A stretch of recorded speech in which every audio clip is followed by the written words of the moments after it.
Good morning.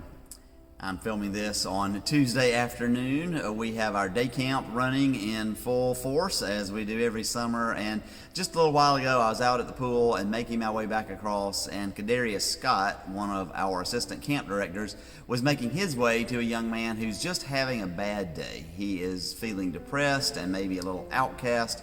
He's one of the older kids in the day camp, and as I walked by, I just heard a snippet of Kadarius' conversation with him, and part of it was Kadarius was telling him, it's okay. It's okay from time to time to feel down, to feel depressed, even to feel outcast. What we do with that is going to be even more important. But I was so proud and thankful that Kadarius was offering this man not just some kind of pleasantries to try to puff him up, but instead to try to really help him deal with whatever he's dealing with. Then I came back and checked the psalm for today, for Wednesday, the day that you should be watching this, I assume, and I discovered it was part of the 119th psalm. Now, you may remember a couple of weeks ago in our Bible study, we looked at the 119th psalm, the longest psalm in the Bible, the longest chapter in the Bible, and every 8 verses represent a different letter in the Hebrew alphabet. And when we get over to the 81st verse, and the 8 verses or 7 verses that follow the 81st verse, we get this wonderful wisdom about when we are going through difficult times. And so let me share with you Psalm 119, 81 to 88. My soul languishes for your salvation. I hope in your word. My eyes fail with watching for your promise. I ask, when will you comfort me? For I have become like a wineskin in the smoke, yet I have not forgotten your statutes. How long must your servant endure? When will you judge those who persecute me? The arrogant have dug pitfalls for me. They flout your law. All your commandments are enduring. I am persecuted without cause. Help me. They have almost made an end of me on earth, but I have not forgotten your precepts. In your steadfast love, spare my life, so that I may keep the decrees of your mouth.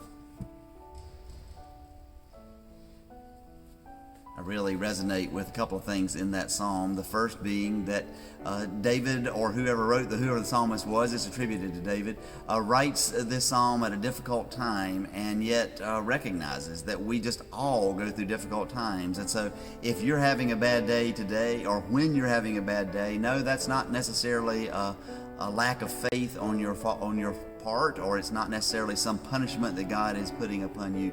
It may just be the fact that we live in a world where sometimes we have bad days, and as the psalm seems to suggest, sometimes other people go out of their way to make our days bad. But I also am really drawn to that little piece where it says, I am like a wineskin in the smoke. And we wonder, if you're like me, what in the world is that all about? What does that mean? Well, in order to get a wineskin to do its job, they had to make it out of the animal skin or whatever it was that they were making it out of, and then it had to be cured. And the best way to cure it was to place it over a hot fire, a hot smoky fire, and the heat would dry it out and the smoke would cure it, probably much the same way that we cure a ham these days.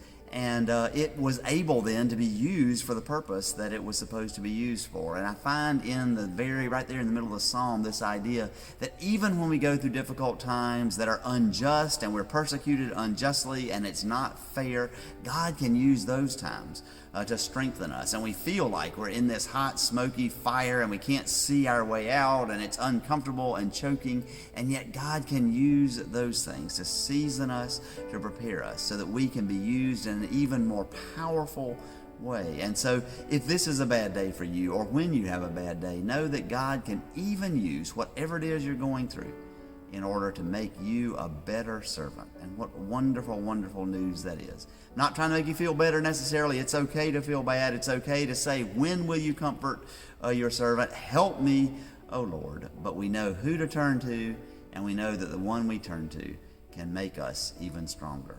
And we are so thankful for those promises, and we know those promises are true because God is with us. Amen.